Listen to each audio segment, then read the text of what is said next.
Antes do famigerado golpe de Estado de 1964, eu já tinha alguma atuação política. E em faculdades, eu encontrei muitas pessoas que tinham uma militância muito mais significativa do que a minha. E esses companheiros contribuíram para a minha formação, me ajudaram no levantamento de obras que muito contribuíram para que a gente aprendesse a entender a realidade brasileira. Aliás, como diz o Vladimir Ilyich Ulyanov, o Lenin, a formação teórica ela é essencial. Sem essa formação, as ações, as atitudes, as iniciativas das pessoas não têm muito significado. Porque, na minha opinião, os princípios elementares aí defendidos por Marx e pelo Engels contribuem muito para isso. E nós sabemos que o Marx não é profeta, não tem bola de cristal, e grande parte das pessoas que se dizem marxistas, na minha opinião, tem uma compreensão errada. O Marx lançou as pedras angulares, aliás, como diz o Lenin, de uma ciência nova e de uma nova filosofia, que é o materialismo histórico e o materialismo dialético. E assim, como acontece com todas as ciências, não existe nada pronto e acabado.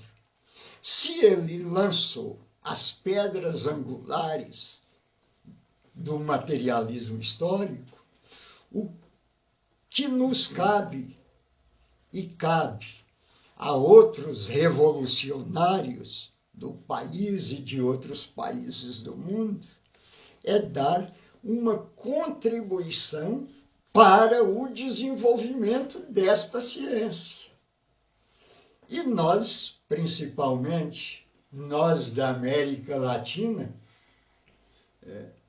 temos uma deformação e praticamos aí um equívoco de grande significado.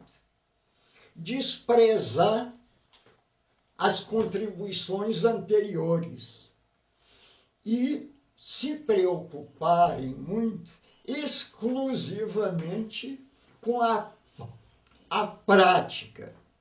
E essa prática, se ela não tem uma sustentação científica e filosófica, ela termina sendo uma prática equivocada.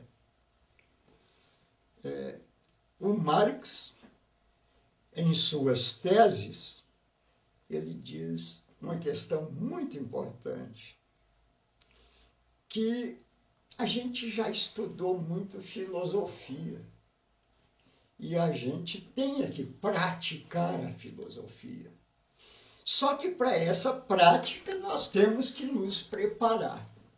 E nós, que não temos muita oportunidade, num país em que a gente é massacrado pelas classes dominantes, principalmente considerando aí o papel desastrado dos Estados Unidos na América Latina, na Ásia, na África, que querem retirar de nós qualquer possibilidade qualquer possibilidade de reflexão, aí nós ficamos, às vezes, em situações muito difíceis que não nos permitem avançar. E o Brasil e a esquerda brasileira, que tem cumprido um papel heróico no processo de luta de classes no Brasil, termina sem cumprir aquilo que deve acontecer e que é de extrema importância para a gente ter condição de dar uma contribuição eficaz no processo de conscientização das pessoas, no processo de organização, no processo de mobilização, para que as pessoas reconheçam a importância de um trabalho coletivo.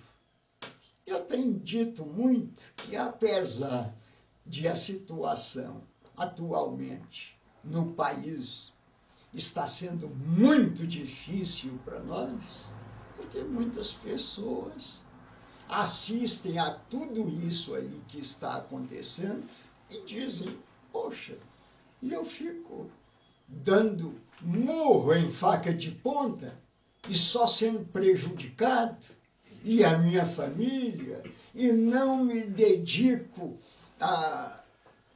não aceito benesses de ninguém. Então, o que acontece? É a capitulação, que a gente nem pode condenar muito as pessoas, porque elas não fazem isso por iniciativa própria. Elas são utilizadas, como muitas outras pessoas são, como massa de manobra. E, mais uma vez, o governo dos Estados Unidos contribui muito para isso.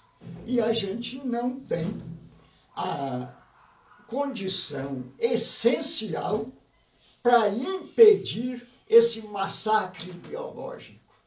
E nós sabemos que a questão da ideologia, ela mata a pessoa sem a pessoa saber que está morrendo, né?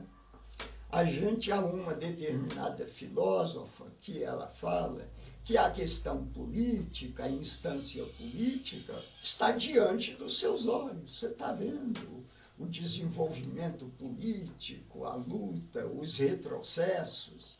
Na questão da economia, onde está a infraestrutura da sociedade capitalista, também as pessoas enxergam, desde a produção, aos meios de trabalho, ao lançamento do produto para o processo de troca, entrar no mercado.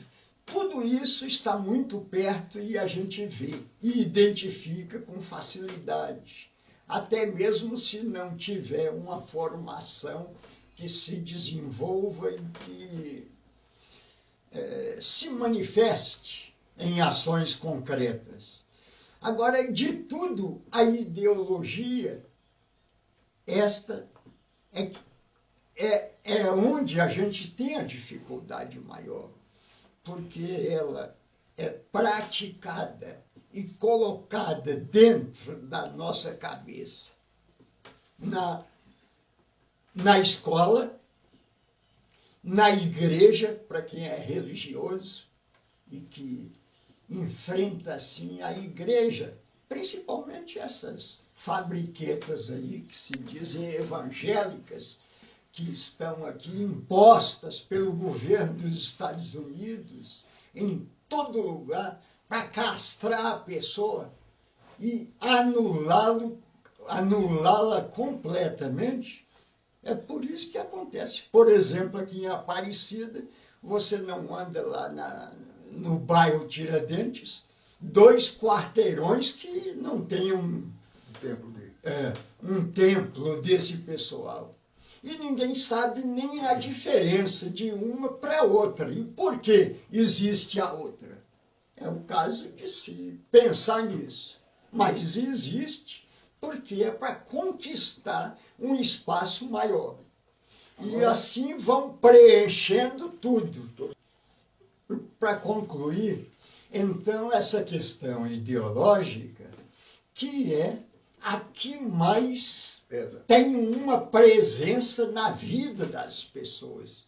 Como diz a Martha Hanecker, ela é o cimento que ninguém vê, que está na parede e que a gente não enxerga.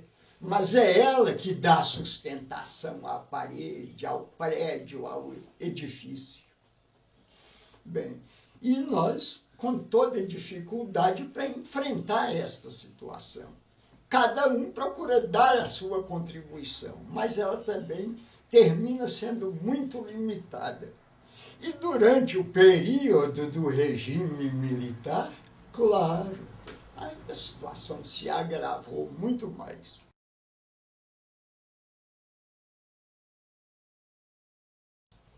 Em 1964, o golpe foi preparado com muita antecedência. Governos fascistas, como o do Carlos Lacerda, na Guanabara, governo corrupto, como o de Adhemar de Barros, em São Paulo, e voltado assim para a questão financeira, que assumiu uma proporção assim massacrante em Minas, com o banqueiro Magalhães Pinto, os Estados Unidos, por meio do seu embaixador e de outros testas de ferro, aqui entraram em contato com esses 3 governadores, foram atrás de militares, de representantes das Forças Armadas, né, da Marinha, do Exército, da Aeronáutica, e planejaram um golpe. E começaram a construir a situação favorável que eles precisavam para a imposição do golpe, na tentativa de impedir uma atuação mais intensa do governo João Goulart.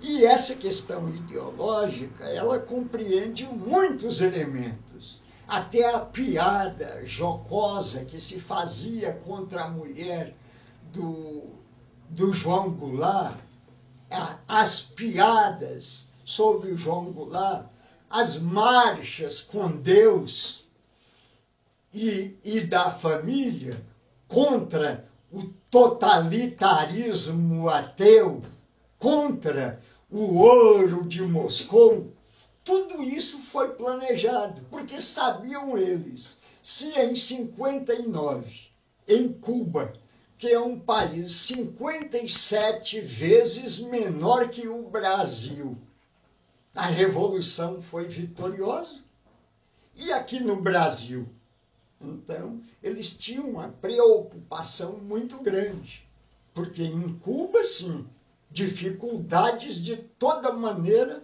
para a construção do socialismo. Agora, no Brasil, um país rico como o nosso, naturalmente, esse processo aconteceria com mais facilidade.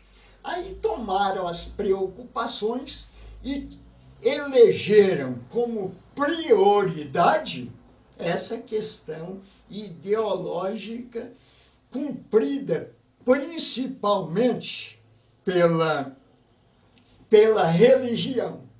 E a igreja se comprometeu com os futuros golpistas em dar a sua contribuição, em assegurar a sua participação. E isso foi feito sobre a questão do papel da religião durante o golpe. Naquela ocasião, não existia essa quantidade imensa de igrejas evangélicas. Mas grandes contingentes da população brasileira as pessoas eram muito religiosas.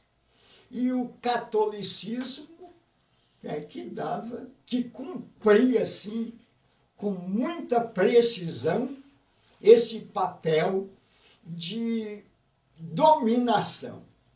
E a religião não é nada mais, nem nada menos de que um instrumento de dominação para impedir a libertação, a perspectiva de construção de uma sociedade diferente. Mas, então, sobre essa questão do golpe, do preparo, claro que isso vinha sendo proposto há muito tempo. Mas algumas das lideranças de esquerda do nosso país ficavam acreditando em Papai Noel, ficavam acreditando que a gente ia conseguir o apoio de um setor dos militares, do outro, e que isso seria impossibilitado, que esse golpe seria impossibilitado, e que a gente avançaria e poderíamos seguir no rumo do socialismo. Todos nós sabemos, não é assim. A luta de classes, ela não aceita esse tipo de equívoco.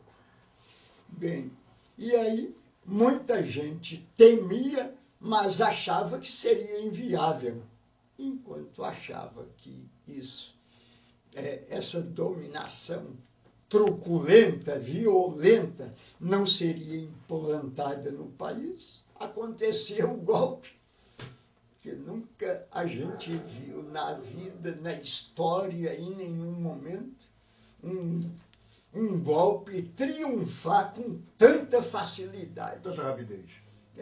E aparentemente, sem nenhuma resistência. Claro que depois a gente começou a reunir os cacos aí e avançar um pouco. Mas aí as classes dominantes decidiram, não precisa acabar com essa balela aí, esses caras estão indo longe. E vem o ato institucional número 5, que suspendeu, claro, todos os direitos e garantias individuais e impôs o terror absoluto. E aí, claro que a luta se transformou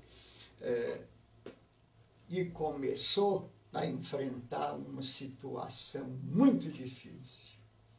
O que proporcionou aqui no Brasil o AI-5 não fica absolutamente a dever nada ao governo de Hitler, de Mussolini, de Salazar.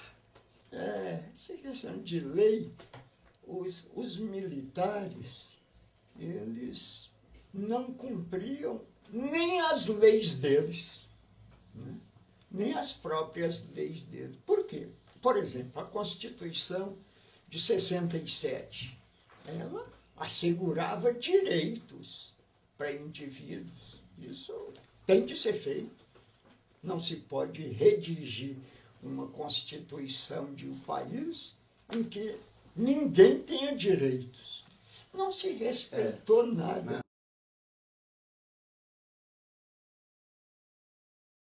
Tortura, nós sabemos, é uma coisa desumana. Não dá para a gente colocar parâmetros. É assim, é de tal maneira. É uma coisa tão fantástica, brutal, absurda, que não se pode prever comportamentos de pessoa, não. Eu acho que quem falou na tortura, você não pode criticar o companheiro, porque ele teve um determinado nível de resistência. Mas existem outras situações, outros comportamentos diferentes, e não nos cabe fazer análise psicológica da pessoa, porque aquilo foge de tudo. É análise política, não dá.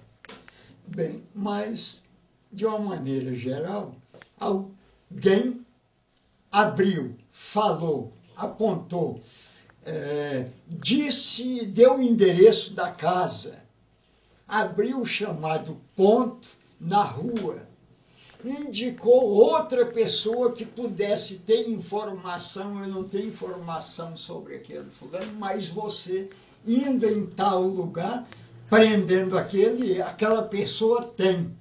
Então, essas coisas vão sendo construídas assim, nos porões da ditadura, e que fica a situação sendo muito complexa. Mas então, se sequestra a pessoa, já sai dali no clima de terror, com pessoas, os torturadores sentados, chutando, dando bofetadas, e levam. Quando chega mais ou menos nas imediações do local onde funciona aí a máquina da tortura, torturadores fazem uma roda, colocam a vítima no centro e vão fazer o esquentamento. O esquentamento, eles dizem que é essencial para preceder a tortura, porque com o esquentamento a pessoa já percebe o nível da violência que ele vai enfrentar. Houve esquentamentos como do Ivan Seixas, que era menor nessa ocasião, com o pai dele, os dois algemados. E no esquentamento, as algemas partiram, quebraram. Aí terminaram levando o Ivan para uma sala de tortura e depois levando para outra sala de tortura, onde o pai dele estava sendo torturado. Chegou lá, o pai estava pendurado do pau de arara e ele assistiu à morte do pai. E o Ivan tinha 17 anos nessa ocasião. Bem, então aí é brutalidade da tortura. A pessoa, depois do esquentamento, é arrastada, se colocavam em mim, não foi o capuz, logo inicialmente. Eles amarraram uma tira de pano nos meus olhos e amarraram apertado atrás. Não foi um capuz que normalmente se usa. E durante esse período, que você ia agora sem ver, você vê o clima de terror. É pancada, é grito. O grito de pessoa torturada é a coisa mais dolorosa para um torturado escutar. Então ele entra naquilo ali, é como a gente fala aí na questão do inferno descrito por Dante. Ali naquele local é como entrar no cemitério. E agora a pessoa tem que esquecer tudo, porque é um mundo que a gente não imagina. Aquela questão de descrever a tortura, de falar, os manuais têm que agir assim, nada funciona daquilo, porque é tudo diferente. A realidade é outra. É outra, pô. Mas então, depois desse clima, eles te arrastam para a sala de tortura, chega lá, arrancam a sua roupa, porque ninguém aceita tirar a roupa, eles arrancam a roupa. E uma das primeiras iniciativas nesse momento é amarrar os pulsos das pessoas para o pau de arara. O pau de arara, a pessoa, depois de ter os pulsos amarrados com a corda, abre o braço um pouco, você dobra os joelhos e os joelhos ficam envolvidos pelos braços amarrados. A partir daí, se coloca uma barra de ferro em cima aqui das dobras dos cotovelos e embaixo dos joelhos fletidos, dobrados. Levanta-se aquilo, você pendurado, essa parte do corpo pesa mais e você fica literalmente assim, com a cabeça embaixo, vendo as coisas de uma maneira também diferente. Aí se coloca, se apoia aquela barra em cima de 2 cavaletes, que tem uma parte assim no cavalete que é cavada para a barra de ferro encaixar e não ter o perigo de desmoronar, de a pessoa cair. E aí começam-se as sessões de choques e das torturas complementares, que é uma variedade imensa, coisa que às vezes a gente pensa que não significa nada e que na verdade, na realidade, é uma coisa extremamente dolorida. Mas o choque, o pau de arara e o choque elétrico, isso aí são torturas permanentes que oferecem a base para as outras. Em São Paulo, muitas pessoas, falando até do Bacuri, que foi uma pessoa, assim, o Eduardo Leite, interessante que ele era militar. Vocês veem aí, o Lamarca também era militar, né? Mas ele não foi perseguido não é porque é militar, foi perseguido pelas suas ações políticas. Mas o Bacuri, é o apelido dele, do Eduardo Leite, Capitão Eduardo Leite. Então, ele preso numa cela, no fundão do DOPS de São Paulo, aliás, São Paulo é DEOPS, do DEOPS de São Paulo, sendo torturado todo o tempo, chegaram um dia para ele na cela, porque ele era torturado no Rio de Janeiro e em São Paulo, no DOI-CODE e no DEOPS. DOI-CODE, o coordenador é o Carlos Alberto Brilhante Ustra. E o coordenador da tortura no DEOPS era o Sérgio Fernando Paranhos Fleury. Chegaram para o Bacuri na cela e mostraram um jornal, o Jornal da Tarde, com fotografias dele, dizendo que ele estava preso. Ele falou, claro, estou preso, estava lá no jornal. Daí, há 2 dias, foram lá com outro jornal mostrar para ele, falou, Bacuri, você fugiu da cadeia. Você estava preso, mas fugiu. Daí, para você ver como foi. Fugiu, foi levar para um encontro a um companheiro, chegou lá, conseguiu fugir. Daí, há 2 dias, um outro jornal, com nota oficial do Exército, que o Bacuri havia sido morto, localizado numa Kombi, na Baixada Santista, resistiu à ordem de prisão, sacou de uma arma, começou a atingir, diversas pessoas foram atingidas e ele terminou sendo dominado e recebeu um tiro e havia morrido. Então ele leu essa notícia.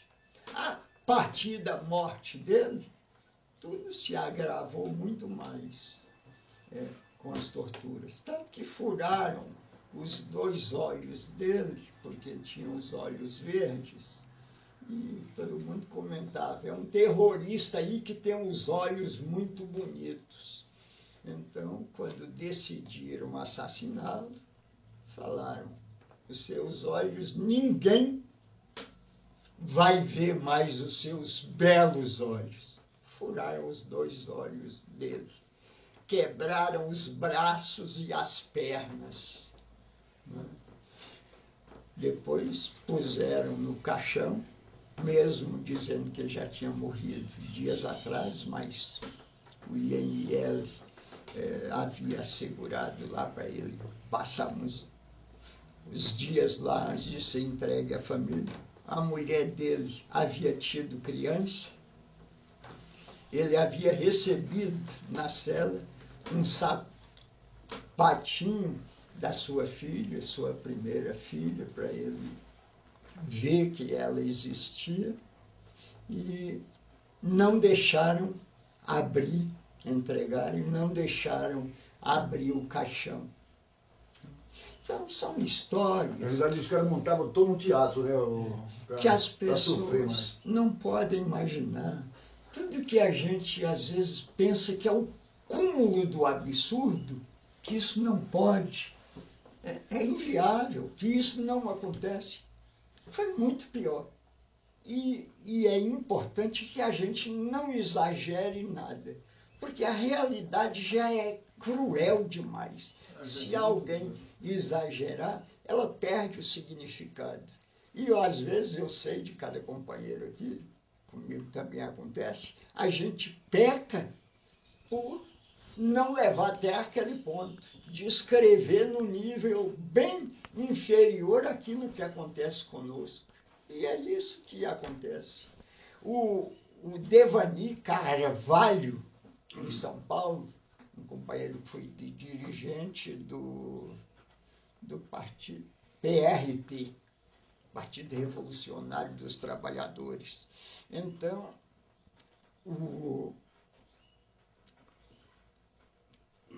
esse companheiro, que tinha um nome era conhecido como Henrique, ele não disse nada na tortura. Esse, eu acho que houve muitos comportamentos bons. E ele morreu? Mas morreu, foi assassinado. Ele, na tortura, ficou quebrado, arrasado, falou: não falo. Eu sou comunista, sou me faltou, acho que PRT. Eu sou do partido tal. Para vocês, eu não vou dizer quem atuou comigo, não vou dizer onde está nenhum companheiro, não vou dizer nada. E ele foi torturado, não queriam matar no começo, porque tinha que tirar dele contatos importantes. E ele foi a pessoa, pelo menos que eu saiba, a única que disse que não falaria e não falou.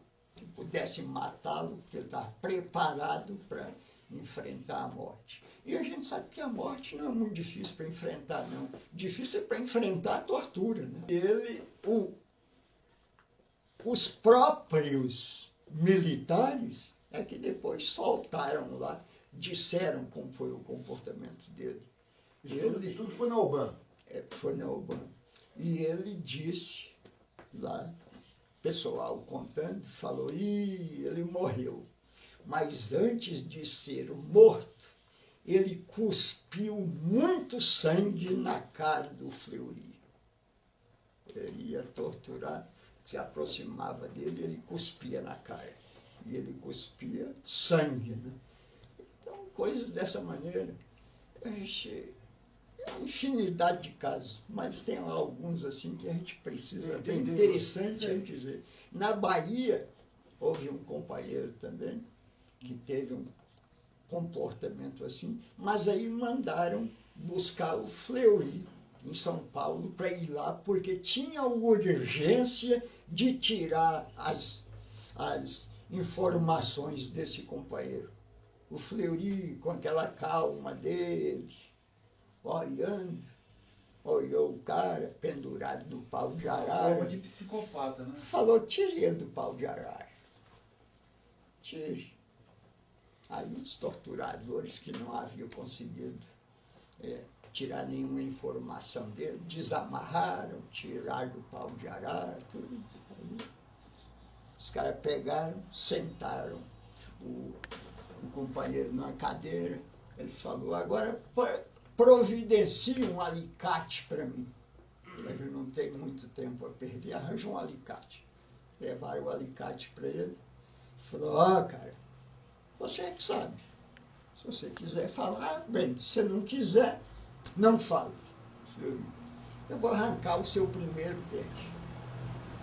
Pegou o dente, prendeu com o alicate, mexeu para um lado, para outro, mexeu e puxou.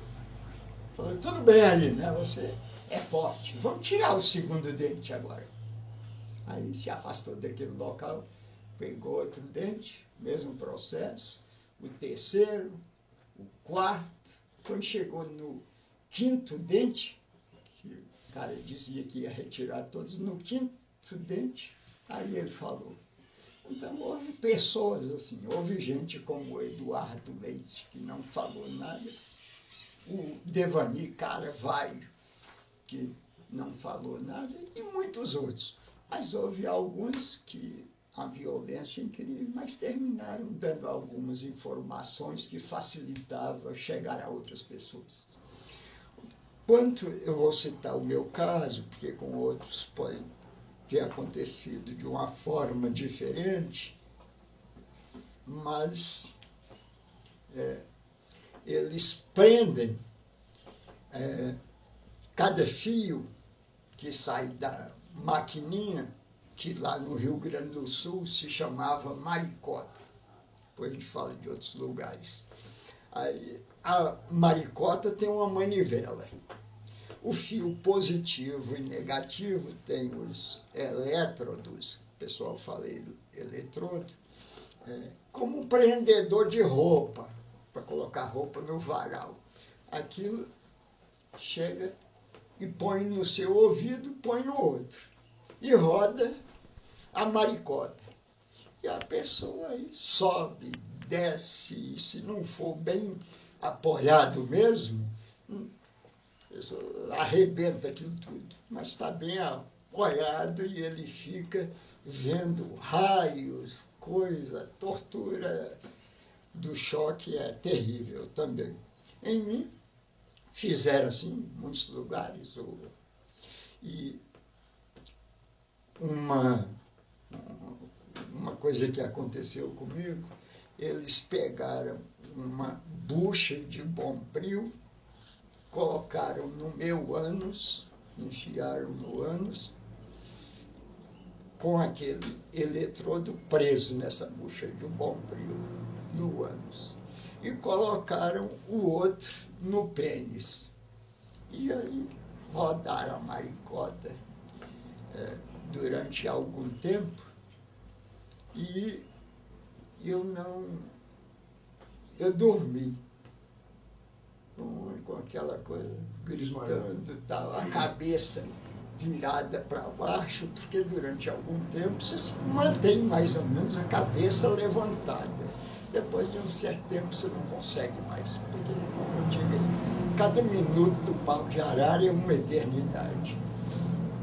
E então, com esse tipo de choque, naquele momento, eu não vi mais nada. Eu ouvi as palavras dos torturadores, aquelas palavras de baixo calão, de merda, de outras coisas desse nível, né? O linguajar do torturador é uma coisa bem deprimente, porque é uma coisa assim que fere todos os princípios da educação, de relacionamento humano das pessoas. Então, nessa vez, eu desmaiei, não sei o que aconteceu. Quando eu acordei, eu percebi que era dia. Eu estava no chão, sem roupa, com as costas no chão, e um torturador, porque outra pessoa não vai ali, levantando os meus braços, levando de volta e tornando trazer, fazendo a mesma coisa com as pernas. Pegava no meu pé, levantava lá, tornava a descer, fazia massagem nas pernas, e eu, com isso aí, me levantou de um lado, pegou embaixo do braço, levantou, falou, agora você vai pedalar como se estivesse de bicicleta. Levantar a perna e abaixar, e com a outra perna. E foi a primeira sessão de tortura. E a partir daí, para a gente dizer, durante aproximadamente 2 anos, a tortura continuou comigo. Claro que não é a tortura permanente durante 2 anos. Ninguém suportaria uma tortura permanente durante uma semana, naquele nível. Mas durante os 2 primeiros anos, normalmente eu não usava roupa, era pelado durante todo o tempo, e não caminhava também. As pessoas levavam puxando pelas pernas ou pelos braços, não tinha muito cuidado na forma de puxar, não. Um torturador pegava a sua perna, o outro pegava a outra e arrastava você, jogava, né, lá para tudo começar. Desse jeito assim eu fiquei 2 anos, sendo arrastado pela perna, pelos braços. Eu tenho ali mesmo um livro que fala disso, de mim. Um livro de um professor universitário do Rio Grande do Sul, Índio Vargas. Então, ele me viu, e aí ele fala no livro dele. Havia até isso, aconteceu com muita gente, não existe dúvida, do médico que dá alguma assistência à pessoa, à vítima. Às vezes aplicam, dão um comprimido, aplicam a injeção, reanima a pessoa para não morrer, para continuar sendo torturada, porque eles querem tirar o maior número de informações possíveis. Então, depois de o médico conseguir restabelecer um pouco a pessoa, ele vira para os torturadores e fala, pode recomeçar, pode aí. Só que você não pode demorar muito tempo, não. Aí os torturadores falam, doutor, fica aí, espere aí um pouco, a gente precisa de você. Então, tem esse tipo de coisa. E aí, durante 2 anos, eu fiquei nessa fase. Tanto em São Paulo como no Rio Grande do Sul. Porque em São Paulo eu tive atuação política em São Paulo, eles queriam que eu revelasse tudo. Todas as pessoas que eu conheci durante o tempo tal em São Paulo. E no Rio Grande do Sul a mesma coisa. Houve uma questão interessante. Eu só fui torturado em São Paulo mais ou menos 1 ano e meio depois. Porque no Rio Grande do Sul o pessoal não sabia da minha atuação em São Paulo. Sabia do Rio Grande do Sul. 2 dias, 1 dia, sei lá, antes da minha prisão, saiu a manchete lá no Jornal da Manhã, parece. É um jornal que saía um de manhã e outro à tarde. Folha da Manhã. Então, nesse jornal, tinha um retrato falado meu e a entrevista coletiva que o secretário de Segurança Pública concedeu a entrevista coletiva e foi a manchete do jornal. Já se sabe que o comandante do terrorismo no Rio Grande do Sul é nortista. E no Rio Grande do Sul, nortista é toda pessoa que não é do Rio Grande do Sul. Misturam tudo. Baiano, mineiro, paulista, você não é gaúcho, você é nortista. Aliás, do Santa Catarina também, eles não consideram nortista, não. O Barriga Verde é mais ou menos a mesma coisa que o Rio Grande do Sul. Bem, aí, durante essa fase que pode demorar um período longo, ou até um tempo menor, você faz também o chamado cartório, que seria um inquérito policial. nesse chamado interrogatório, existe um delegado lá para isso, para sistematizar todos os seus dados. O objetivo seria dar legalidade ao processo. Aquilo funciona como a denúncia no sentido jurídico, como a denúncia vai para a auditoria. Lá, o juiz, que nem sempre é togado, o juiz examina a denúncia e se dá início ao processo. E, durante essa fase, eles continuam torturando. Muitas vezes que o juiz chega lá e fala, não, tira esse cara, volta com ele para lá. Vocês vão trazer tudo aqui quando estiver pronto. Agora não adianta. Devolve para os torturadores. O delegado do inquérito, cada um diante deles tem uma reação. E eu percebi assim, a necessidade que os caras têm de você não ficar calado. Aí eu falava demais. Eu descrevi a fazenda do meu pai, o professor particular que me deu aulas pela primeira vez, a mulher pelada tomando banho numa cachoeira que eu via, ficava escondido atrás da moita para ver. Então eu escrevia tudo isso, volumes e mais volumes, viu? Escrevendo à mão. Mas quando entregar para o cara, ele lia assim, o cara lia, falou, poxa, mas você não falou nada. Eu falei, olha aí, eu escrevi tantas páginas. Então cada um usava uma forma de poder burlar a sanha dos caras lá ou enfrentar.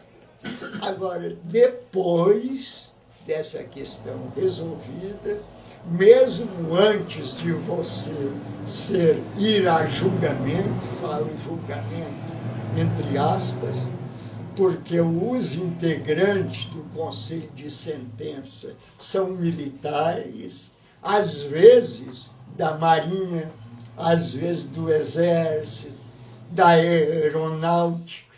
Eu me lembro de um em São Paulo, que o pessoal lá que julgava, os membros do Conselho, eram todos da Aeronáutica, fardados com aquela farda bonita, assim, então, eles sentados lá, impassíveis, né? E eles vão fazendo as perguntas, e agora, baseado naqueles dados levantados pelo delegado do DOPS, encarregado de apresentar a denúncia, né, para a justiça. E aí esse processo, em muito caso, até o julgamento, termina eles fazendo o julgamento e condenando a pessoa àquele tempo que ele já havia ficado preso. 3 anos, 4 anos, 5 anos, para não ficar a pena exagerada. Eles acham que esse cara não pode soltar. Aí eles condenam aquele tempo que a pessoa já cumpriu. Bem, e aí, na questão dos que não são órgãos de repressão, aí você normalmente é levado pelo DOPS, pelo Exército lá. Eu sei que é diferente daqui. Lá era a PE, a Polícia do Exército. Esse pessoal, na maioria das vezes, é que te acompanha depois daquela fase. Aí você é levado para um outro lugar, onde você passa lá 6 meses. Por exemplo, lá em Alegrete, na fronteira com a Argentina, eu fiquei lá mais ou menos de 7 a 8 meses com 9 companheiros numa cela. Éramos 10. A cela até grande. Tinha um armário, onde a gente poderia colocar lá o pijama, a roupa, só aquela que você usava. Eles não deixavam entrar nada mais. E 10 camas, e a gente não podia deitar antes das 10 horas da noite. Se levantava às 5 horas da manhã, com o toque da alvorada, muito bonito, que era um quartel, 6º Regimento de Cavalaria José de Abreu. Bem, então, às 5 horas a gente ouvia o toque da alvorada, tinha que se levantar.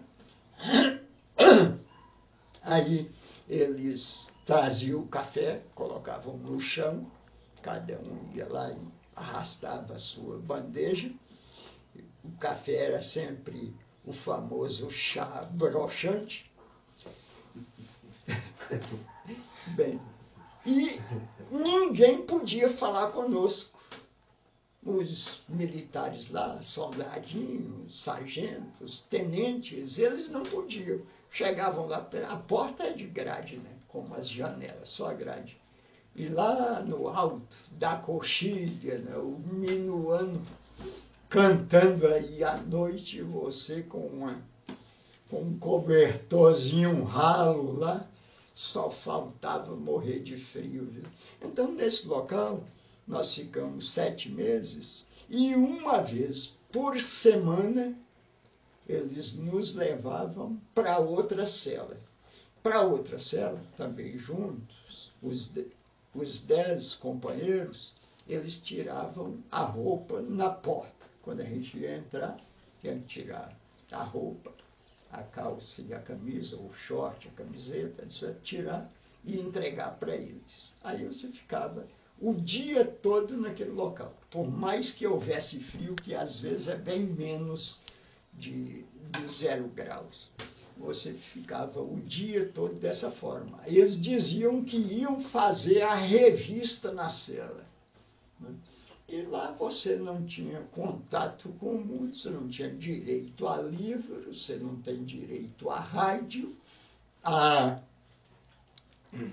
a visita era numa cela forte, você trancado na celinha, chamada de cela forte, que não tem ventilação, só tem o guichê, que é fechado. Eles abriam, colocavam a pessoa lá dentro, abria a portinholazinha do guichê e a visita ficava do lado de fora e conversava com o preso, com o parente. Só que, em vez dos filhos da mãe usarem um gravador, ficava com uma caneta na mão e uma prancheta com algumas folhas. Espera aí, como é? Yara está grávida. Momento. Yara está grávida. Aí a outra pessoa. Falei, quando é que ela vai ter criança? Momento. Quando é que ela vai ter criança? Era dessa forma. O diálogo. Sim, eles acompanham. Depois de algum tempo, só concluir, depois de algum tempo, eles permitiram a correspondência. A correspondência, eles levavam 2 folhas de papel e levavam o lápis e definia o tempo. Daqui a meia hora, a gente vem buscar a carta. Aí você escrevia a carta com um carbono, né, para eles não terem que tirar fotocópia. Certamente eles não tinham nem esses aparelhos lá. Você escrevia à mão a carta, colocava o endereço do destinatário ao lado, tinha um lugarzinho reservado para isso, para o endereço que é para eles poderem preparar o envelope. E, na maioria das vezes, nunca chegava a carta inteira, porque a pessoa lá não seguia essas determinações dele. A pessoa fazia uma carta normalmente maior. Você não tinha como recomendar para eles como fazer cartas. Aí eles cortavam a carta quase toda. Tinha um companheiro lá, o D'Ameto, Luiz Carlos D'Ameto, tinha das irmãs dele, uma era médica que escrevia para ele, mas chegou uma carta um dia que virou piada lá para nós, porque a carta só tinha querido Dinho, tinha uma querido Dinho, coisa de italiano, e lá no fundo, sua irmã, Sueli D'Ameto, só isso que veio no envelope. E nesse período lá, agora coisas, o João havia perguntado, falado aí sobre o relacionamento entre nós presos. Olha, é um relacionamento tão bom, mesmo que surja dificuldades naturais. A gente briga com a mulher briga com a gente, que é uma coisa assim, colada no outro, até dormir junto, dorme embaixo do lençol. Agora, se imagine com o ser humano, com outras pessoas. Então, para dar o exemplo ainda falando de Alegrete, para confirmar o que estou dizendo, o relacionamento entre nós, 10 homens numa cela, dia e noite, durante 8 meses. Sem você ter um espaço para uma atitude isolada, sua. O determinado escritor aí, russo, ele fala que o grande problema na questão da comunicação do preso é porque está com outras pessoas, é mais ruim de quem está sozinho. O preso sozinho, ele pensa, ele recorda, ele se lembra. Ele faz... Com o outro você não consegue fazer, porque tem sempre um cara ali perto de você. Você está pensando numa coisa, ele traz outra conversa, você tem que prestar atenção. Então não tem como você desfrutar de um segundo da privacidade. Você não tem isso. Para você tomar banho ou sentar no vaso para satisfazer as suas necessidades, né, físicas, tem a porta, mas os outros todos estão olhando. Você não fica sozinho lá. Eu tinha um companheiro muito novo, Gil, não sei o que, Gil de Freitas. Ele dizia para os outros, ele falou, olha, eu vou me masturbar aqui, se vocês não quiserem ver, vira para lá, viu? Ele era desse jeito. Então, um cara novo, ele tinha por volta de 19 anos. Tal. Mas o que eu ia falando para confirmar o relacionamento da gente. Quando as cartas chegavam, quando começou a surgir o recebimento de cartas, a pessoa, o preso que pegasse, ele ia ler primeiro. Só que ele ia ler alto, para todos ouvirem. Pois aí cada um se acomodava no chão, porque não podia sentar na cama. Entre uma cama e outra, um espaçozinho pequeno, a pessoa sentava ali no chão, com os braços assim, apoiados numa cama, e o outro sentava ali, porque não podia sentar na cama durante o dia. Só depois de 10 horas da noite. Bem, então, a pessoa que pegou lia a carta alto, fazia brincadeiras e todo mundo ouvindo. Quando terminava a leitura daquela carta, aí ele entregava ao destinatário. Agora está aqui, ó, sua carta aí, fulano. Tá? Para ele ler agora e ler devagar do jeito que ele quisesse. Aí o outro fala, então deixa eu ler agora a carta que está comigo aqui, que veio para fulano. Fazia aquele mesmo processo. E isso são coisas definidas por nós, porque não tem segredo. Qualquer problema que tiver é de interesse coletivo. O banho de sol a gente tomava, tinha o banho de sol. Só que eram 2 pessoas, algemadas com o braço assim, o meu braço, metido dentro dos braços do outro e colocavam a algema. Você ficava de uma maneira Porque se fosse assim do lado, você caminha normalmente. Mas era dessa forma.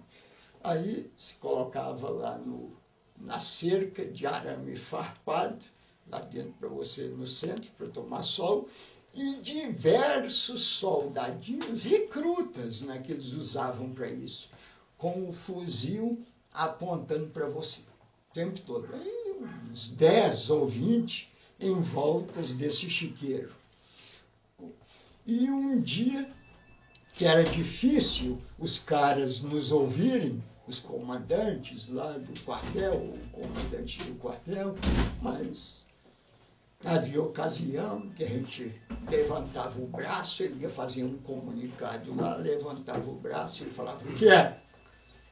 E a gente dizia, um dia nós falamos, olha, nós estamos com medo de ser mortos a qualquer hora pelo pessoal que está lá durante o nosso banho de sol.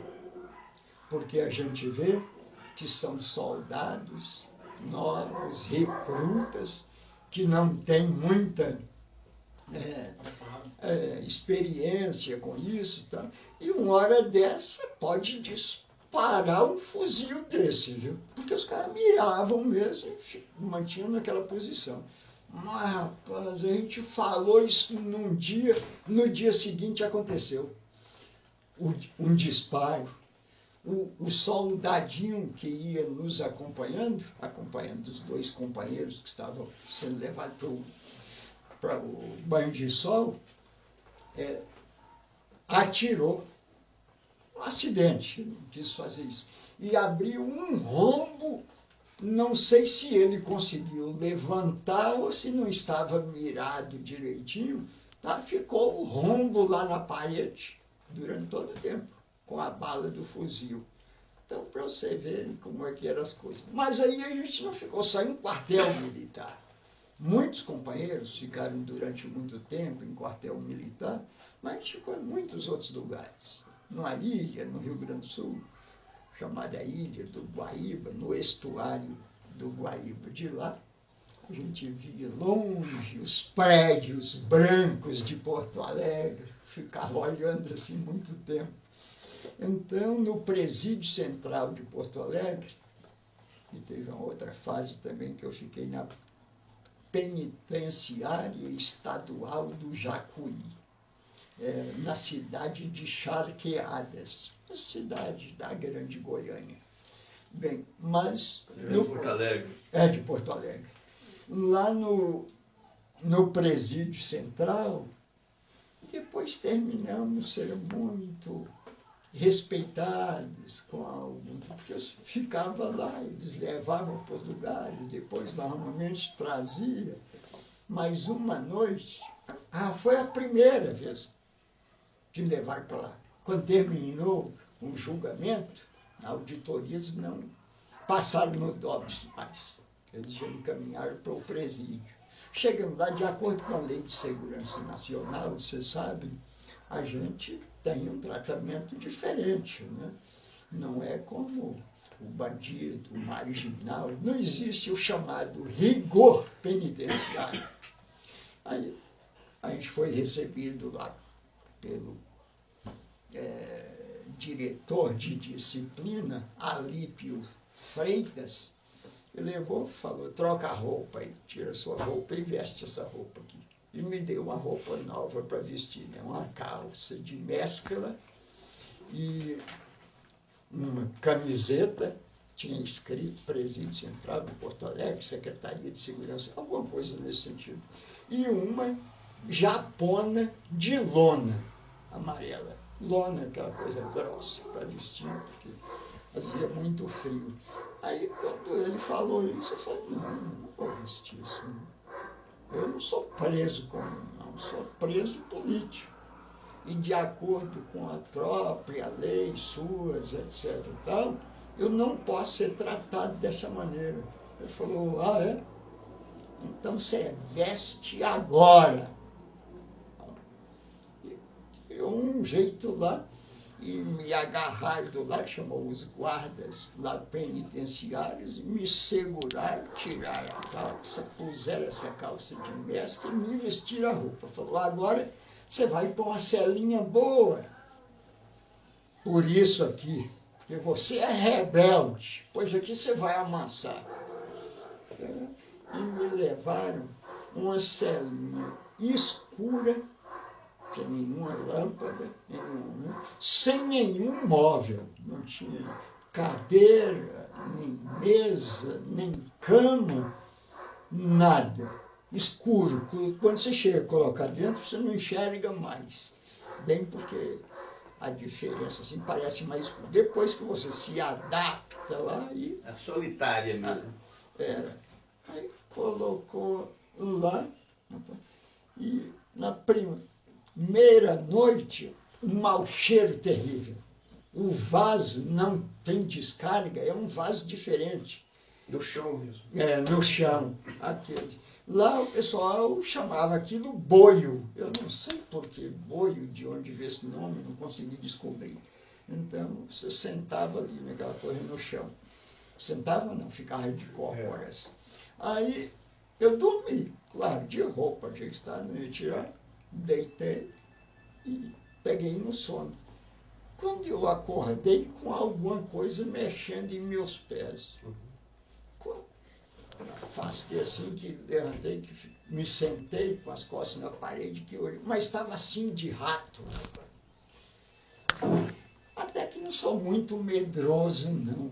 Mas me deu assim uma coisa de dentro, eu me senti mal, náusea, medo, sei lá o que era, que eu não soube nem me proteger desse rato, chutar, sei lá, fazer alguma coisa. Eu fiquei encolhido assim, impotente, não sei o que foi que deu em mim, uma coisa assim, que eu me diminuí de tamanho, de tudo, deixando de ser gente para ter uma reação diferente. E lá eu fiquei muito tempo. Até que o pessoal descobriu, gente lá de Porto Alegre, familiar de preso político, e aí procurou advogado, tá? Levaram para lá para ver, que me tiraram desse local. Mas passei uma semana assim. E cada lugar que a gente ficava é pior que outro. O presídio Tiradentes, eu saí da cadeia em 79. Eu fui preso em 70. Em 70 até 79. É, Justamente final de 79. Numa dessas transferências, em 74, saiu na televisão o Marco Antônio Tavares Coelho, ex-deputado federal, jornalista profissional, advogado. Então, houve umas denúncias dos maus tratos que ele estaria sofrendo lá no DOI-CODE, ou banco. Aí, o Armando Falcão, que era o secretário de Justiça, e que nunca falava nada a declarar, nada a declarar, nada a declarar. Desta vez, deu a declaração, porque a carta da mulher dele para o chamado presidente da República, que não era nada disso, era o torturador de plantão, o Borges, César Borges, eu me lembro o que era a pessoa, que era lá, que ficava com o presidente. Conhecia a mulher do Marco Antônio. O Marco Antônio a mulher do Marco Antônio fez a carta, levou e entregou para ele, falando da situação do marido dela. Falou, se vocês quiserem matar, não tem problema. Matem o Marco Antônio. Condene, coloca lá no lugar, dá um tiro e mata. Porque ele é homem para ser respeitado pelas pessoas. Então, podem matá-lo. Mas, por favor, não continuem fazendo com ele o que vocês estão fazendo. Porque aí é a completa degradação do ser humano. Ele vai ser morto, mas não vai ser fuzilado. Ele vai morrer da maneira mais torpe, mais vil, morrendo na tortura. Então, meu marido, Com ele não pode acontecer isso.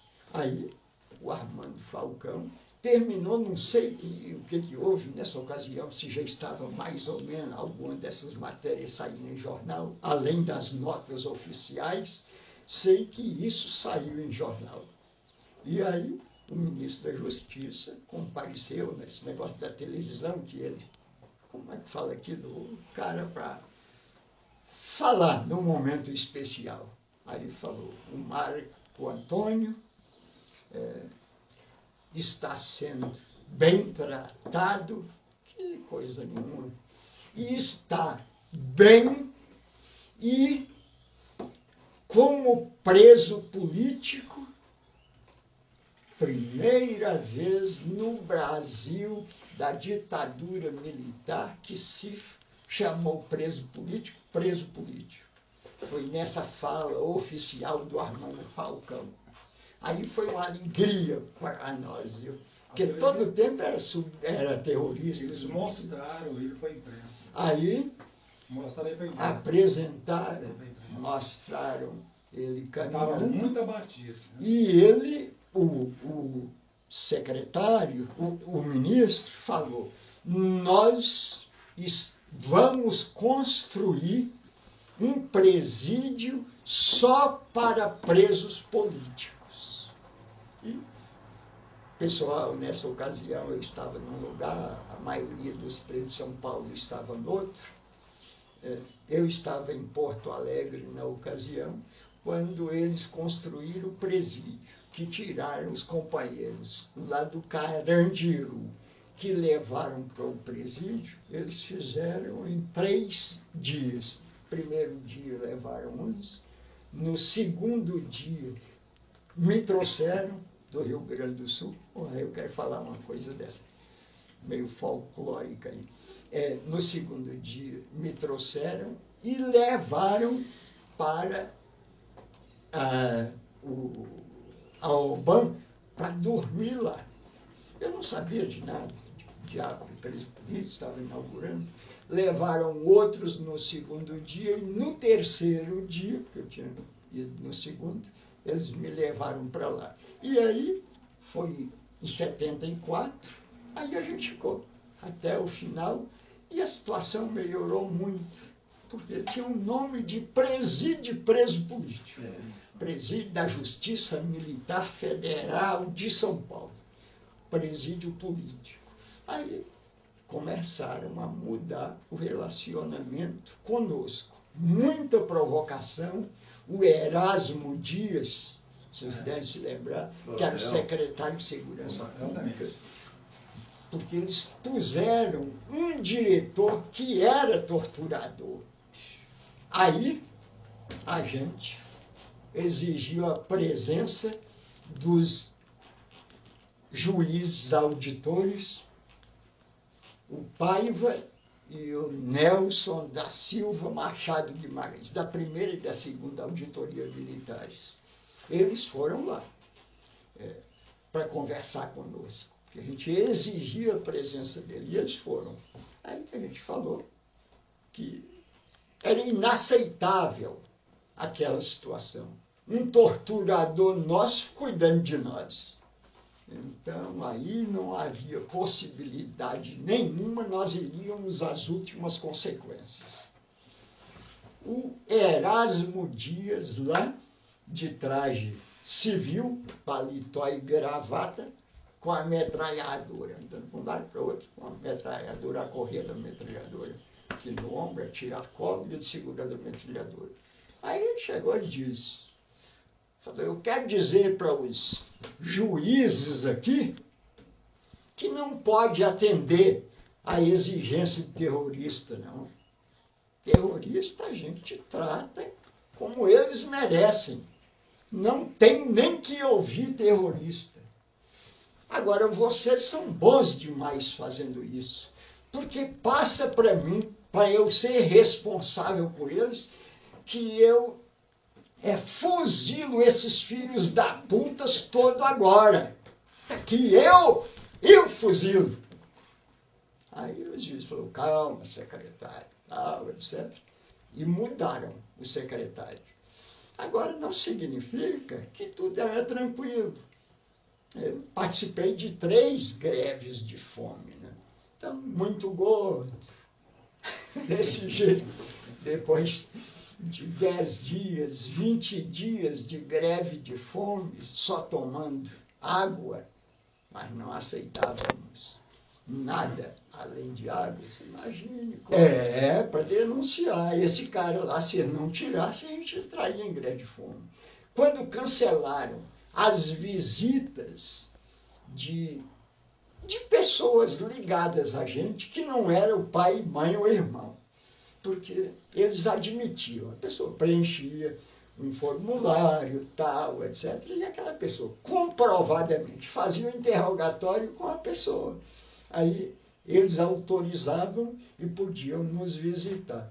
Depois, os juízes falaram, acaba com visita, porque foi a época dos senadores eleitos em 74, naquele período, então tinha muito político que detinham mandatos parlamentares, deputado estadual, federal, senadores, que começaram a exigir que eles nos visitassem. O ex-presidente da República, Henrique Cardoso, quando ele chegou do exterior, ele foi nos visitar. Foi lá e a gente ficou muito contente, que ele era uma pessoa muito respeitada. Né?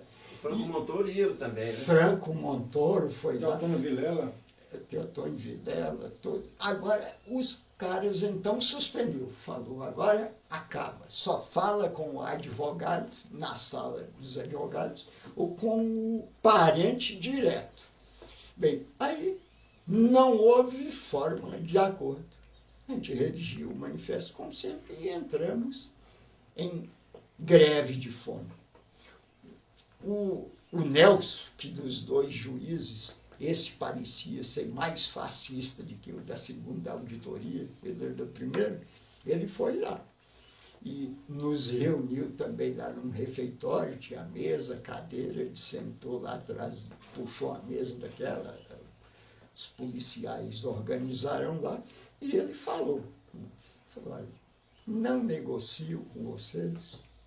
Esse presídio foi construído por exigências suas. Pessoas do governo não queriam que a gente atendesse isso, mas houve muita discussão, construiu, vocês estão com uma situação tranquila, então, mais reivindicação nenhuma. Esse presídio era em São Paulo? Em São Paulo.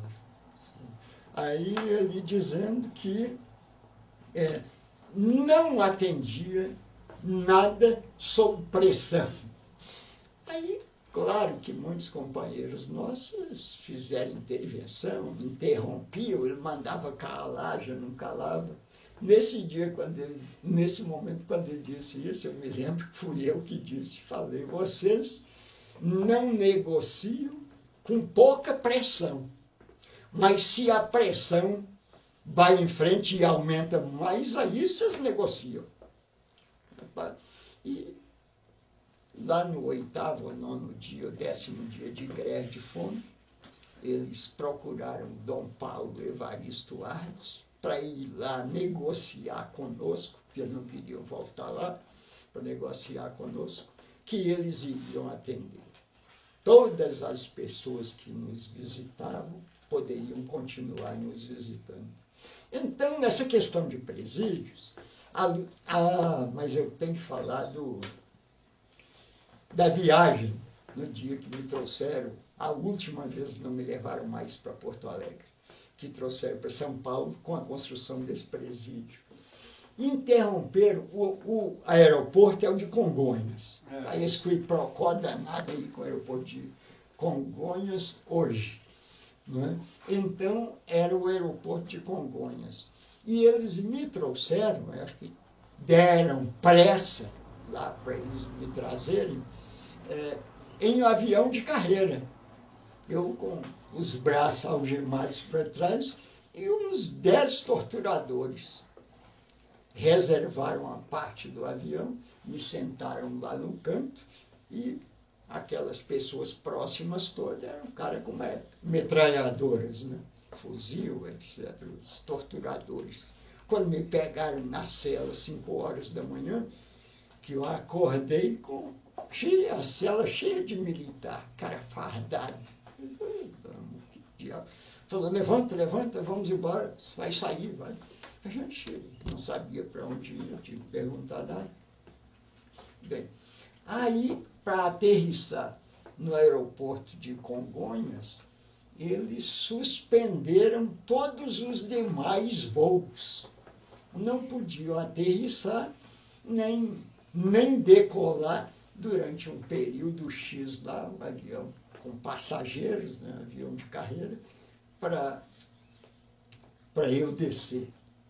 E quando foi aterrissando assim, pela janelinha, eu vi 3 caminhonetes do Exército entrando na pista do avião, lá para junto do avião. Essas 3 viaturas do Exército. Assim, de pessoas, passageiros, de lá olhando, tal, porque o boato correu, eles falam, né? É um terrorista que está chegando aí, sabe? E todo mundo, naquela curiosidade de ver o terrorista, né? Suspendeu os voos, já ficar rodando para depois descer, para aquelas viaturas entrarem na pista. Quando saem comigo, rapaz, que decepção desgraçada dessas pessoas. Isso aí que é o terrorista? Piada, pô. Carinha magro, enrolado, que não é nada, cercado por 10 caras para o negócio. Foi uma decepção para o pessoal. Mas então são muitas situações. Mesmo no período assim que já estava discutindo anistia, ainda aconteciam problemas. Lá um dia com a minha companheira aí, que foi visitar, eu lá do guichê assim, que a gente ficava solto no presídio, as visitas já eram recebidas dentro do presídio, porque construíram um auditório e tinha uma área cheia de uma área coberta de areia, onde o pessoal jogava futebol. A gente tinha reivindicado aquilo e eles fizeram. Então a comida eles levavam e tinha os companheiros responsáveis pela semana no trabalho. Aí eles é que serviam, eles colocavam os tachos, as panelonas lá no lugar, e os companheiros, nós fazíamos a fila e os companheiros serviam. A gente naquele período era encarregado, era chamado coletivo, entre aspas, porque qualquer coisa que entrasse lá não tinha dono, era nosso.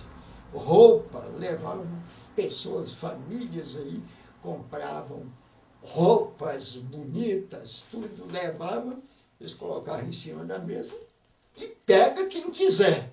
Falaram, fulano, eu quero esse casaco aí, pô. Então toma, eu quero esse outro.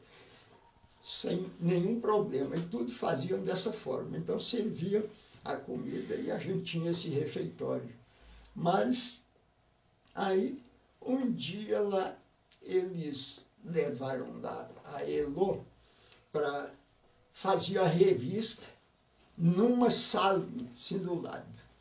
E eu ouvi um militar, aí a polícia, não era exército, não, lá falando com ela, assim, com voz alta, e pegou no braço dela, assim, aí eu gritei de lá. Falei, larga! Assim, daquele cubículo. Rapaz, aí o que fizeram? Comunicaram para o diretor, e o diretor mandou me trancar na cela forte durante 3 dias. A gente brigou, fez tudo, exigiu, discutiu com ele, todos os presos, o absurdo daquilo, que não podia, porque eu vá lá que eles me castigassem. Mas aí estava castigando também uma pessoa que não estava lá, que não tinha autoridade para isso. Então, que suspendesse então essa punição até que a gente recorresse às auditorias militares. Se não tivesse jeito, ver a forma de encaminhar. O que a gente reivindicava era isso.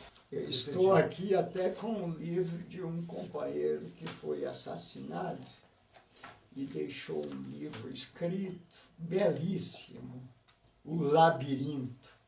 Encontros clandestinos entre a vida e a morte. O autor chamava-se Vitor Maier.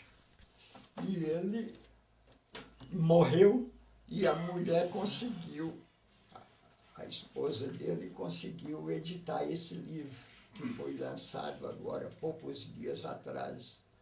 Me telefonou para eu ir participar lá do lançamento e eu não tive condições de ir. Na Bahia. Na Bahia, em Salvador. E já me informaram que foi um lançamento como dificilmente acontece, para cerca de 1000 pessoas. Eu sou um dos personagens dele aqui, né? Então, são coisas assim que são importantes para a gente.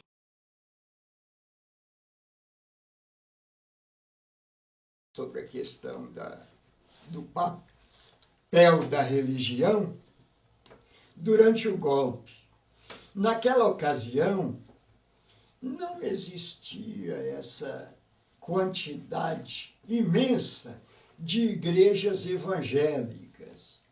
As grandes contingentes da população brasileira as pessoas eram muito religiosas.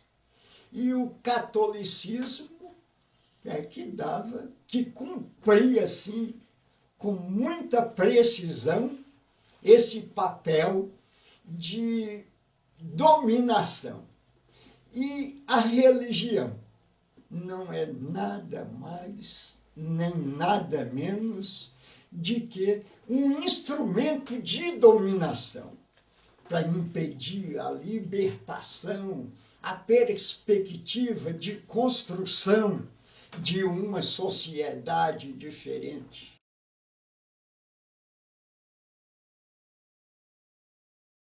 Em 64 eu era vereador.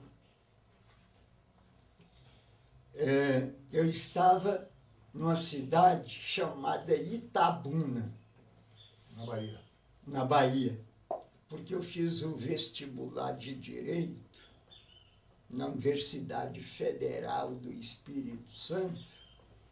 Passei, mas numa cidadezinha do sul da Bahia, em que viviam os meus pais, aí pessoas de lá falaram, vem aqui ajudar um pouco na campanha.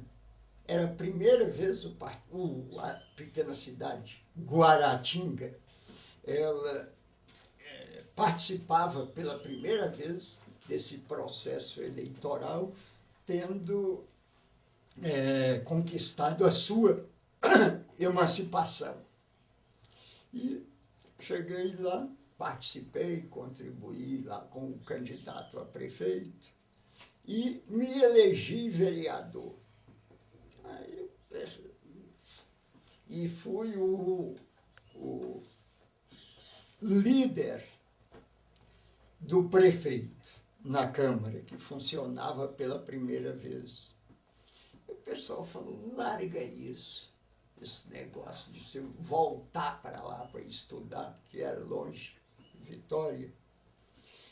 Tem curso de Direito aqui em Ilhéus, que é pertinho. Faz outro vestibular. Eu terminei fazendo isso. Fazendo outro vestibular, passando lá com uma boa classificação. E Ilhéus e Itabuna são duas cidades quase assim como aqui, Séries e Rialma. São 23 quilômetros de trevo a trevo. Daqui a pouco elas vão se encontrar. E terminei morando para exercer aí as minhas funções na Câmara Municipal de Guaratinga e estudar em Ilhéus. Eu terminei fixando residência em Itabuna. E aí foi a época do golpe. E a gente já era identificado imediatamente, porque os arapongas aí acompanham todos, acompanhavam, me acompanhavam, etc. E eu tive o mandato cassado com 2 anos. 67.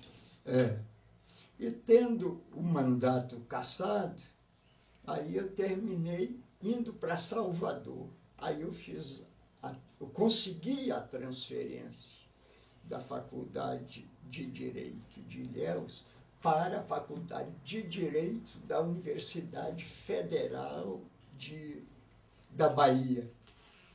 E lá, aí a gente já começou a ter uma atuação mais ousada.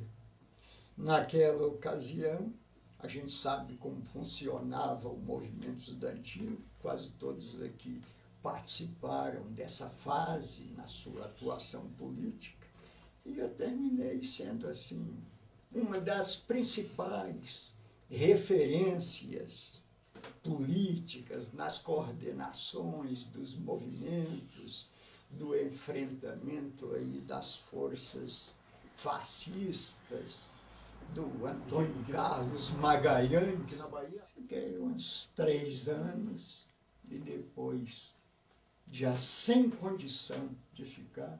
Salvador é uma cidade grande, é a 3ª hoje cidade do Brasil, tendo substituído Belo Horizonte. Belo Horizonte passou para o 4º lugar, mas as pessoas se conhecem, terminam se conhecendo, tendo facilidade para seguir você. Eu fui intimado diversas vezes pela Polícia Federal e eu ia com toda tranquilidade. Eles não torturavam, não me prenderam, e eu falava que eu participava do movimento estudantil e não estava cometendo nenhum crime. E justificava, debatia lá com os delegados, tal, e eles me mandavam embora. Isso antes do famigerado aí, AI-5, né? Porque no AI-5, com a imposição do AI-5, acabou com isso. Aí, na clandestinidade, alugamos uma casa. Eu fui da POLOP, que é uma organização marxista, política operária. A POLOP, como se considerando uma organização marxista, terminou tendo contatos com uma dissidência chamada leninista do PCB do Rio de Janeiro e do PCB do Rio Grande do Sul. Então, desse contato de uma organização marxista que privilegiava o estudo, a formação política, congregava muitos intelectuais, então ela, tendo a possibilidade de definir uma fusão com as dissidências leninistas do PCB do Rio de Janeiro e do Rio Grande do Sul, aí fizemos um congresso no Rio Grande do Sul de fundação do Partido Operário Comunista, POC. E já nessa ocasião eu fiquei conhecendo os companheiros de esquerda, militantes. O POC teve muita força no Rio Grande do Sul, porque o Rio Grande do Sul não se iguala aqui há uma certa tranquilidade dos goianos, dos baianos, o pessoal sempre é muito ousado. E o brisolismo que lá une muita gente, uma coisa impressionante. Viu? Um brisolista chegava e dizia, e aquilo para mim soava como o maior absurdo, claro. Eu sou brisolista, marxista-leninista. Mas então, com isso, depois, quando eu entrei para a clandestinidade, a gente sem dinheiro, aí eu tinha que ficar escondido em algum lugar. Conseguimos alugar uma casinha lá num morro, perto da boca do rio. Tinha o mar, aquele grande mar da Bahia, e do Dorival Caymmi, pela frente, uma coisa belíssima. E depois eu não tinha condição de ficar lá mais. Aí eu fui, meus pais moravam na Bahia, no sul da Bahia, falei em Guaratinga, mas família toda foi de Minas. Aí eu fui para a fazenda dos meus parentes, dos meus tios, e fiquei por lá. Levei muito livro e fiquei por lá, estudando durante uns 3 meses. Saía de uma fazenda, ia para outra, dos parentes e tal, até que foi o companheiro de Salvador lá para me encontrar, para dar os contatos em São Paulo e no Rio Grande do Sul, senha, contrassenha, pontos, tudo isso. E eu fui. E parei em São Paulo só para me encontrar com um companheiro lá que ficou de esperar na rodoviária. Conversamos muito, ele levou a blusa de frio para mim, que não valia nada. Quando cheguei, 4 horas da manhã, em Porto Alegre, com aquela blusinha, eu quase morri de frio. Bem, mas aí a atuação passou a ser fundamentalmente em Porto Alegre e em São Paulo.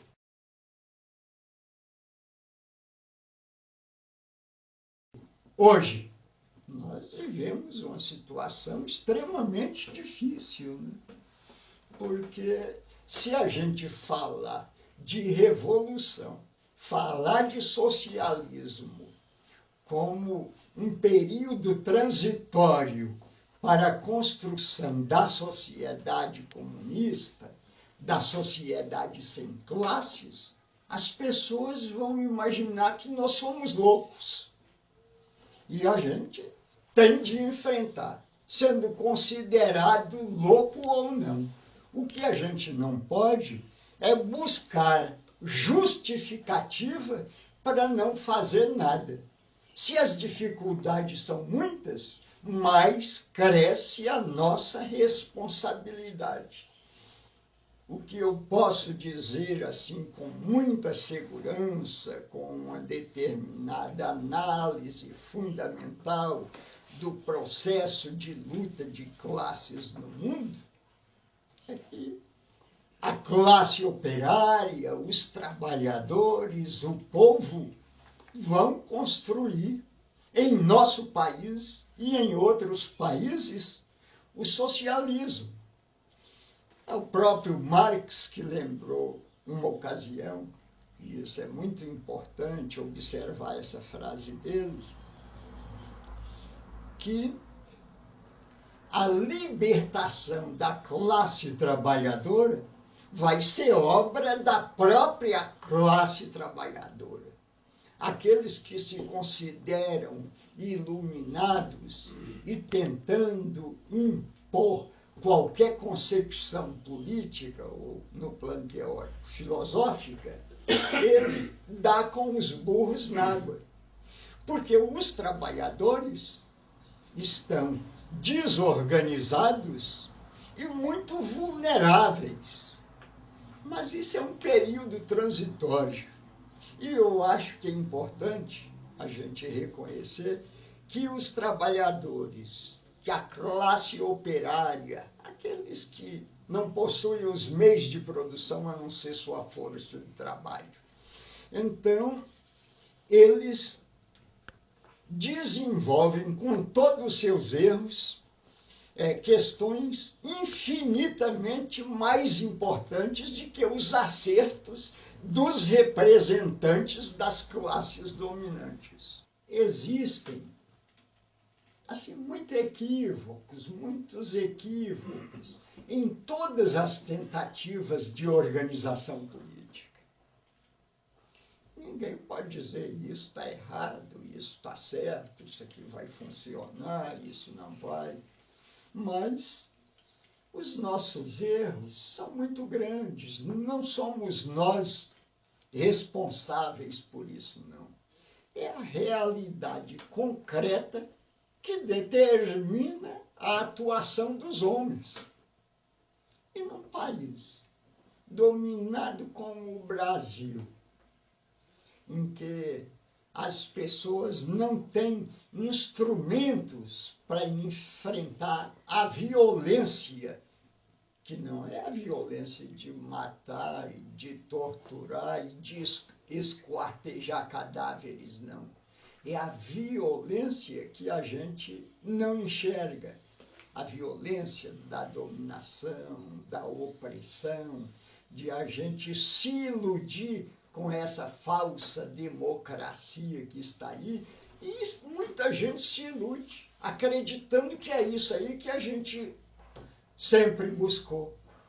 Essa questão da democracia, ela precisa ser discutida e entendida como é que nós podemos atuar dentro dela, já que nos oferece algumas condições para a gente avançar. Eles tinham as suas divergências, a gente sabe aí do chamado grupo da Sorbonne, né? Que é do Castelo Branco, que foi a principal liderança, do Golbery, do Couto e Silva e de outros. E tinha um outro setor que era o fascista mesmo, representado principalmente pelo próprio Garrastazu Médici. Mas essa questão de divergência entre eles é secundária. Isso eu não estou querendo dizer, não sou imbecil, querendo dizer que todos os militares são ruins. Isso é uma questão elementar, tal, e equivocada. Mas como expressão, eles se entendiam nas questões principais. E muitos militares foram caçados, foram perseguidos, foram presos, foram mortos. Mas aí não é porque era militar. Ele era militar como eu era, o João era advogado, eu era jornalista, mas a luta política não tem nada com isso, não. Então, a divergência deles, lá entre as cúpulas, essa aí era completamente a questão secundária. E as pessoas que eram militares, como Eduardo Leite, o Bacuri, que foi uma das pessoas, eu acho que, de todas, eu acho a pessoa mais torturada no Brasil. Ele foi preso, aliás, a gente fala em prisão, é uma coisa terrível. Ninguém dos camaradas aqui foi preso, ele foi sequestrado. Ninguém pode ser preso se não for, se não houver o flagrante ou por ordem expressa da autoridade competente. Ninguém tinha nada. Você era sequestrado na rua, levado para uma câmara de tortura e, apesar de tudo, pelo menos nós aqui estamos vivos. Muitos morreram e a gente sobreviveu, somos sobreviventes, e em nome da nossa consciência, em nome do nosso compromisso, em memória dos companheiros, das companheiras que foram assassinados pelo regime militar. Nós temos o dever de não permitir nenhuma atitude nossa, em nenhum momento, que não seja contribuir para que as coisas sejam diferentes. E cada um de nós procurando dar a nossa contribuição. Porque se a gente se omite, aí, claro, que tudo vai perdurando com facilidade. O Bertolt Brecht, vocês conhecem bem aí, tem um poema dele em que ele conclui dizendo sobre o nazismo que bem pouco ele podia. Ele não contribuía com quase nada, mas os mandões, os poderosos do nazismo, sem ele, teriam mais facilidade de atuar. Se um de nós se cala, o espaço fica maior para aqueles que estão dominando o nosso povo. Eu fui condenado na primeira instância em 4 processos, 2 em São Paulo, 3 em São Paulo e 1 no Rio Grande do Sul. E, aliás, tem aqui o relato da ABIN. Também não cheguei a responder a processo, mas também na Bahia como foi. Só que depois eu tinha sumido de lá. Eles terminaram não dando prosseguimento e arquivando o processo. Mas a ABIN fornece aí, diz tudo, fornece número, etc. Bem, então fui condenado em 54 anos e 2 meses. Fiquei 9 anos na cadeia e dei sorte mais que a gente sobreviveu, está aí para continuar a luta. E para nós só tem significado a vida se ela for colocada a serviço de outras vidas, né?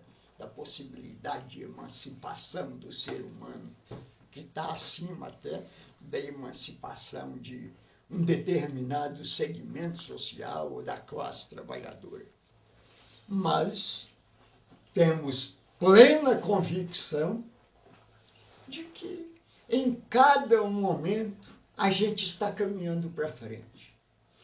Quando todo mundo reclama da violência no Brasil, no Rio de Janeiro, principalmente, em São Paulo, até aqui em Goiânia, onde existem aí cidadãos que, como aconteceu recentemente, mataram uma mulher, esquartejaram essa mulher, colocaram numa mala e levaram para uma rodoviária, isso assusta muita gente.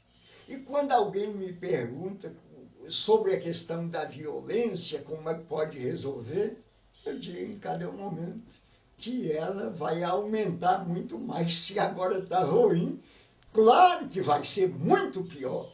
A violência vai crescendo em cada instante, porque este sistema econômico que vigora em nosso país exige isso. Agora, o que a gente pode concluir, na minha opinião, é que as pessoas não são tão burras quanto esses dominadores imaginam. E as pessoas vão, em cada instante, observando, enfrentando e atravessando essa situação difícil, que para mim é mesmo uma travessia, que pode demorar 10 meses, 12 meses, 20 meses, 100 meses, 1000 meses. Mas, mesmo esse processo sendo lento, as pessoas vão compreender que, do jeito que as coisas estão, não adianta. A nossa vida vai ser, em cada instante, mais sacrificada e mais dolorida. E essa transformação num processo gradativo, é muito importante que nós, que estamos do lado do socialismo, nós que defendemos a democracia, então a gente compreenda isso e assuma o seu papel, ou o papel do indivíduo na história.